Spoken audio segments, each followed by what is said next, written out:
Hi guys, welcome to the 13th video of Podusic. Over here we're going to start by understanding what is the need of this base model from Pydantic, and along with that what is again the need of the field from Pydantic itself, and how do we use it in our project. So let's get started. Now one thing that you must have noticed over here in your terminal output is that we are getting this kind of warnings, right? These warnings we have already seen previously, and therefore I'll just go to the predator.py and bring our warnings back, and this should help us solve that problem. So import warnings and then warnings dot filter warnings and simply ignore. If I save this up, and now if I just simply go ahead and click on this execute button, it generated this response. There we cannot see any kind of warning, right? So that's something that we have done. And now let's just quickly push this kind of changes to our GitHub repository. So for that I'll just close this application. I pressed Ctrl C to terminate this, and yeah, do the usual thing.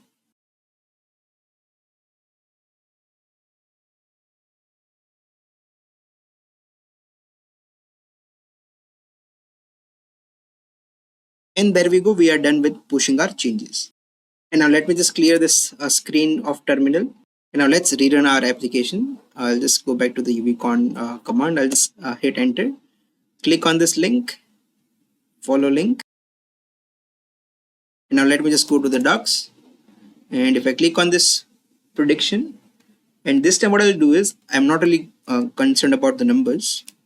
I'm concerned about the way that I'm going to give in as an input. So luminosity is some number, radius is also some number, and then absolute magnitude is also a number. But now the temperature was also a number, but I'm passing it as a string. So what if my user passed this as a string format? And if I click on execute, this generates a response of internal server error of this code 500.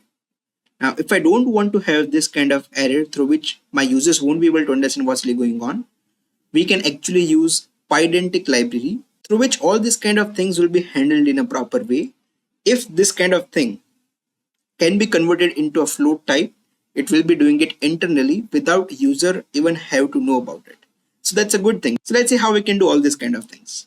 And if I go back to my api.py, you can see that over here we got this kind of thing that we cannot convert string to float. So this is the kind of error that we got, but this is something that we are not able to see it on our UI, and therefore I'll show you what we can do. So let us first go ahead and terminate this command, and I'll clear the screen over here once this is done. And now is the time to go ahead and create another file over here, and let's call it as star properties or maybe star data.py. Now this is where I'm going to get my base model from where? From Pydantic. Now it is because of these properties of the base model that I'm going to inherit in a new class that I'm going to create for star properties or star data, whatever you'd like to call, it's your choice. I'm going to pass in this base model to inherit its properties over here. So because of this base model, we'll be able to do all this kind of data validation. That is, for example, if we're having temperature, what should be its data type? It should be float, it should be integer, what it is. Because we have seen that in our data set, temperature is always described in an integer format. So I'll just give it as an integer over here. Now after this, we are also having luminosity. That's going to be in the float format. And then radius, when that is float. And lastly, absolute magnitude is float as well. So I'm just going to save this particular file, and I'll go back to my api.py. Over here, I'm just going to have from star data, I'm going to import star properties. So I'm going to import this class from the star data that we created, and now I'm going to do a magic. Inside this prediction function that we have created for this post, for handling this post request, I'll just delete this part, and instead of this I'll be passing the whole star properties, and I'll simply reference this as SP. Alright, and all of these things, for example, if I want to get temperature, luminosity, radius, and absolute magnitude, I'm just going to use this SP to get these respective values out. So sp.temperature is there, then sp.luminosity is there. After that, sp.radius, and lastly sp dot absolute magnitude. So I guess this is going to be enough for us to go ahead and test what we have done so far. I'll save this code and then just go ahead and run our application.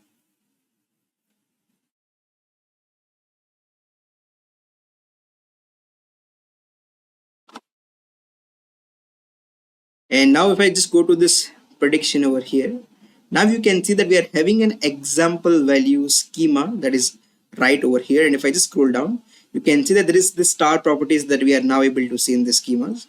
And we are able to see what kind of values we need to give. And it's an integer, number, number, number. This is the kind of format that we are having in the schemas. And now if I just go ahead and click on try out, and in temperature, I just pass in 2367. In luminosity, it is 0.00073. Then radius is 0.172. And absolute magnitude was 17.22. And now if I run this code, if I execute, you can see that this is the output that we are getting. There is no problem in the output. And this is something that we had seen. It might be that because we had chosen a different value of temperature over here, it might have this kind of different confidence score, because I remember it was 65.5 in our previous attempt. And just to cross check it, I'll just go back to this Python notebook. It is 26370. Okay. So I'll come back and change this value. It's 2637, not 2367. So we'll see that after executing this is indeed 65.5%. So there is no problem over here, but now it's time for real test. What happens if I convert this into a string type? And now if I run this code, if I click on execute, now it's still running because we know that this thing can be converted into an integer without any kind of problem. So now this type of data type conversions are happening under the hood without user have to do it manually. And that's the power of using this kind of Pydantic base model. Now what happens if I do 2637.0? This is float. But now because even this can be converted into an integer, let's see what happens if I run this code. It's still giving me an output. Now what really happens if I change this to 0.5 over here, and now it's completely a float number which we cannot convert into an integer. In that case, if I click on execute, it basically generated this response code of 422, which is unprocessable entity. And now exact details, okay, exact details with respect to your data validation, you are getting it as an output over here. And again, it's because of Pydantic's base model that we had used. So it says that type is int from float is not possible to convert over here. It's present in your request body. As you can see, this is your request body now. And it's for the temperature value. You exactly can find out where this kind of problem was. And now what is the message that you're getting over here? It says input should be a valid integer, got a number with a fractional part, and therefore you got this particular error. This was your input. And if you want to understand more about this error, you can simply copy this part and paste it in your new tab and just read about int from float type of error, and you will be understanding more about it. But yeah, I hope that you are able to understand the power of using this kind of Pydantic under the hood, which is internally taking care of all of this kind of data validation. And if a particular data type can be converted into some different type of data type, it's going to do it by itself. And now it's time to show you another magic, that is again with the help of Pydantic. I'm going to import one more thing that is called as field. Now it is with respect to this field, I will be able to describe what each and every variable actually means and also provide an example value. So let me just fill it up very quickly and show it to you how is it going to look like. So I'm done filling up all the data over here. You can simply pause this video and fill it up for yourself. I have simply used this field that I've imported from Pydantic to describe what is this variable along with an example value. And now after this, I'm just going to save this particular file. And now I go and check it in my application. I'll simply have to refresh this application once. I'll open this up. And now you can indeed see all the example values over here. But wait, where is the description? Well, for that you just scroll down, go to the schemas of the star properties, and you just click on this expand all. It's going to give you a proper description with respect to all the variables along with the examples as well. So overall, this is something that we have achieved. Now what if I tell you that over here in your responses, inside this example value, I want to fill the data with respect to what is the output of this particular request body. So if I just click on try it out, and then you can see that all these values are already pre-filled as an example values. You can surely go ahead and change these values.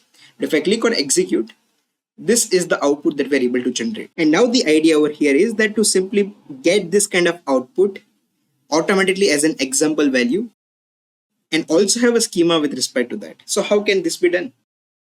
Well, it's pretty much very similar to what we have done over here for the star properties. Just like that, I'm going to come up with one more class. It's going to inherit the properties of the base model. And just like how we're having this as an input variables like this, we'll be having outputs that I'll be describing that what it basically means and what is the example. So let me fill all of these values and get back to you once this is done. So there you go. Here is how your star data.py is going to look like after defining a new class that is for your output schema. That is star type prediction. You can come up with a better name. And as you can see, it's still inheriting from the base model. That's the power of base model from Pydantic. Okay. So it's pretty much very same. As you can just compare it. I'm having predicted probabilities, predicted class and confidence score because that's the output of this endpoint as you can see over here.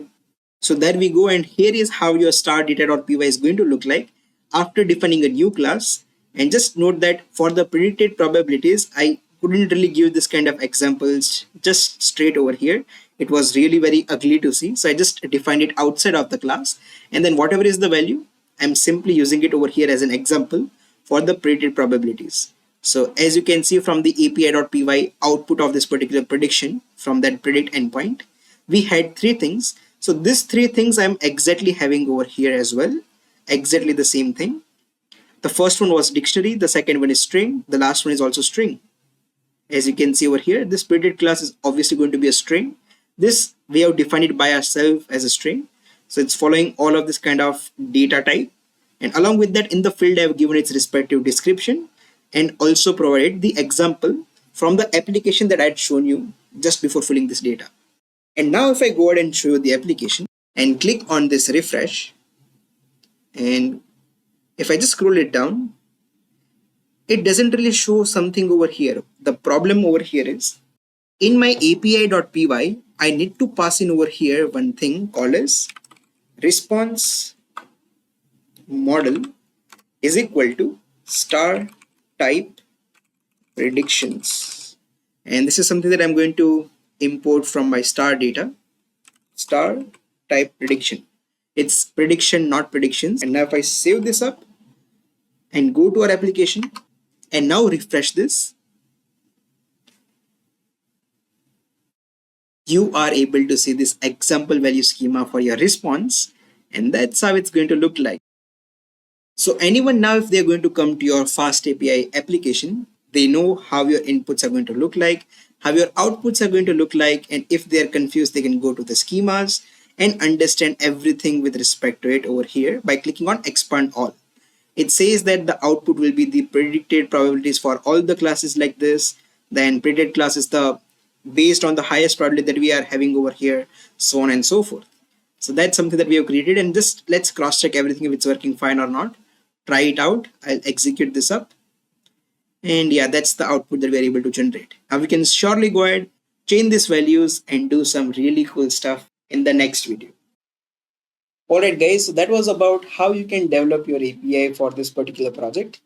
Now in the next video, you're going to look into how we can test this particular API that we have developed on a real star data. So I'll just see you in the next video.